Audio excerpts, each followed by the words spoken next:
नमस्ते दोस्तों, मैं अमृतलाल मिस्त्री। आज रिकॉर्ड मैनेजमेंट से रिलेटेड कुछ बातें करना चाहूँगा और उसके रिगार्डिंग मैं वीडियो लेके आया हूँ। रिकॉर्ड मैनेजमेंट इन डिजिटल एरा और कुछ हेल्पफुल टूल्स के बारे में जानेंगे, जिससे आप डॉक्यूमेंटेशन कर सकते हैं। तो चलो शुरू करते हैं। तो ये जो स्लाइड पे देख रहे हैं, ways to maintain record digitally. तो यहाँ पे हम जैसे फोल्डर क्रिएट कर रहे हैं, हम जैसे पीसी में या लैपटॉप पे क्रोनोलॉजिकली कैसे उसको अरेंज करें, financial year wise, category wise और नंबर वाइज, वो देखेंगे। और सारे डॉक्यूमेंट स्कैन जो होते हैं हम करते हैं। जैसे बहुत सारे डॉक्यूमेंट होते हैं ऑफिशियली वेंडर मैनेजमेंट एमओयू को लेके होते हैं, एचआर रिकॉर्ड्स होते हैं स्टाफ्स के, कंसल्टेंसी एग्रीमेंट होते हैं, और स्पेसिफिकली जैसे अकाउंटिंग वाउचर होते हैं ऑडिट होने के बाद उनको भी हम डिजिटली प्रिजर्व कर सकते हैं आफ्टर स्कैनिंग। और उसका बैकअप जो होता है वो हम ऑनलाइन भी ले सकते हैं। और लेना चाहिए ऑनलाइन, जैसे गूगल ड्राइव है या माइक्रोसॉफ्ट की वन ड्राइव है या ड्रॉप बॉक्स है। और हार्ड डिस्क पे भी उसका ऑफलाइन बैकअप रख सकते हैं हम, डेली बेसिस पे या वीकली बेसिस पे, या 15 डेज में आप बैकअप ले सकते हो पेन ड्राइव पे, डीवीडी में। तो इस तरह से है। तो दोस्तों, ये वीडियो मैं यहाँ पे ये बताना चाहूँगा कि यहाँ पे जैसे यहाँ पे आप डी ड्राइव देख रहे हो मेरे लैपटॉप में। तो यहाँ पे ऑफिस करके एक फोल्डर है और पर्सनल है। जो ऑफिस सारे डॉक्यूमेंट यहाँ पे है, ये वेन फाउंडेशन का फोल्डर है। तो हमने इस तरह से रखे हैं फाइनेंस में जाके। आप देखोगे कि यहाँ पे सारे ये 8 इयर्स के हैं। जैसे इनकम टैक्स में आप देखोगे कि 8 इयर्स के लिए अनिवार्य है रिकॉर्ड मेंटेन करना, फिजिकली भी। और डिजिटली है तो और अच्छा है, जैसे मैं ये वीडियो लेके आया डिजिटली, लेकिन फिजिकली जो आप मेंटेन कर रहे हो एज पर इनकम टैक्स 8 साल के लिए रखना ज़रूरी है। वैसे ही कॉर्पोरेट, ये जो कॉर्पोरेट है जैसे कंपनीज एक्ट के इस अंतर्गत आपको उसमें भी 8 इयर्स है। जीएसटी के लिए कुछ 6 इयर्स है, इस तरह से। तो अभी हम देखते हैं कि मैंने किस तरह से यहाँ पे ऑर्गेनाइज किया है सारा फोल्डर्स। तो आप देखोगे जैसे फाइनेंशियल 22-23 में जा रहा हूँ मैं। उसमें टू डू लिस्ट मैंने नंबर 1 पे रखी है, क्योंकि यहाँ पे जैसे मेरे रोज के जो आइटम्स मुझे यहाँ पे जो टास्क असाइनमेंट्स है वो सारे मुझे जो कंप्लीट करने हैं, उसके लिए यहाँ पे मैं इसमें एक एक्सेल शीट बना के रखता हूँ और उसको टिक करते रहता हूँ डेली बेसिस पे। यहाँ पे आप देखोगे कि एग्रीमेंट्स है, कॉन्ट्रैक्ट्स है और ऑडिट है फोल्डर्स। ऑडिट में आप आए तो इंटरनल ऑडिट है, स्टैट्यूटरी ऑडिट्स है। फिर यहाँ पे बैंक का फोल्डर है, बैंक में एफसीआरए बैंक का अलग और इंडियन बैंक का अलग है। फिर कॉमन कॉस्ट वर्किंग जो इंटरनल होता है हमारा। जैसे डोनेशन रिसिप्ट है उसका अलग से फोल्डर है, जो डोनेशन आए हैं, ग्रांट्स आए हैं, उनकी क्या क्या रिसिप्ट हमने इशू की है उस बेस पे। डोनर रिपोर्टिंग में आप जाओगे तो यहाँ पे अलग अलग फाउंडेशंस के हैं। डोनर रिपोर्टिंग में एक और फोल्डर है जैसे एमओयू। एमओयू जो बने हुए हैं, और फिर ये फाउंडेशंस के हैं, जैसे ग्रांट्स जहाँ से आई है, जैसे XYZ foundation, Martha when limited, इस तरह से है। फिर ईएसआईसी है, ये एफसीआर है। एफसीआरए में हमारे सारे जो एफसीआरए एनुअल रिटर्न है, एफसीआरए रिन्यूअल का प्रोसेस जो हुआ है, एफसीआरए क्वार्टरली रिटर्न है, FC6 जो फाइल किया इन केस फाइल करते हैं, तो सारे यहाँ पे आ जाते हैं। इवन एफसीआरए की बैलेंस शीट है ऑडिटेड, वो सारे। एफडीज में आप लिस्ट ऑफ इन्वेस्टमेंट रख सकते हो, जैसे ये इन्वेस्टमेंट रजिस्टर जिसको बोलेंगे, फिक्स्ड डिपॉजिट से रिलेटेड। फाइनेंशियल स्टेटमेंट्स में हम कंसोलिडेटेड स्टेटमेंट जो है हमारे, जो वेन फाउंडेशन करके है, उनका हम जैसे जो भी ऑडिटेड स्टेटमेंट्स है, वो यहाँ पे है। फिर मीटिंग्स में हम आए तो बोर्ड मीटिंग्स करके है। फिर स्टाफ मीटिंग्स है।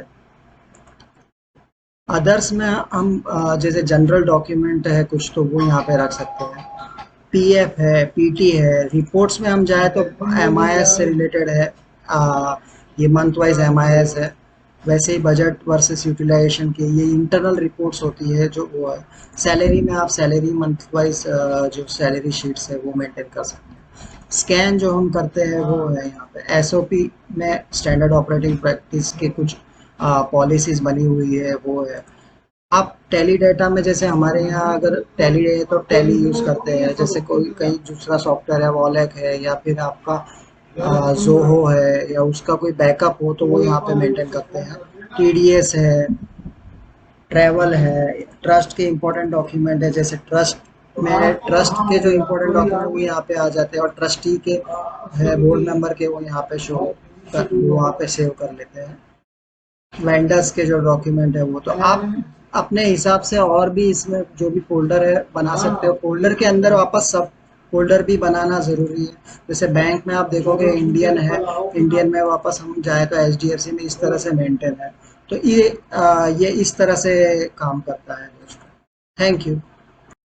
दोस्तों वीडियो तो आपने देख लिया होगा। अभी इम्पोर्टेंट बात आती है जैसे कि ऑडिट ख़त्म हो जाती है जैसे ईयर एंड की में, तो वो सारे जो अकाउंटिंग वाउचर्स है वो हम किस तरह से प्रिजर्व कर सकते हैं। तो बेस्ट स्कैनर अवेलेबल है, बहुत सारे स्कैनर अवेलेबल है मार्केट में। यहाँ पे जो मैं स्कैनर एक ऐसे जैसे हम जो यूज़ कर रहे हैं, जैसे मैं यूज़ कर रहा हूँ वो मैं यहाँ पे बताना चाहूँगा। जैसे इसमें 20 pages at a time 1 minute में स्कैन कर देता है ये। तो ये वाउचर स्कैनिंग के लिए बहुत बेहतरीन स्कैनर है। वैसे आप कोई भी स्कैनर यूज़ कर सकते हैं, लेकिन हमारा एफर्ट ये रहना चाहिए कि कम टाइम में ज़्यादा स्कैन हो और वो भी अच्छी तरह से आपको इनपुट मिले। और वापस ये ड्यूप्लेक्स स्कैनर है, इसमें आगे पीछे दोनों साइड स्कैन हो जाते हैं। तो नेक्स्ट देखते हैं। ऐप्स की हम बात करें डिजिटल मोड्स में रिकॉर्ड मेंटेन करने की, तो गूगल ड्राइव है, वन ड्राइव है, ड्रॉप बॉक्स है।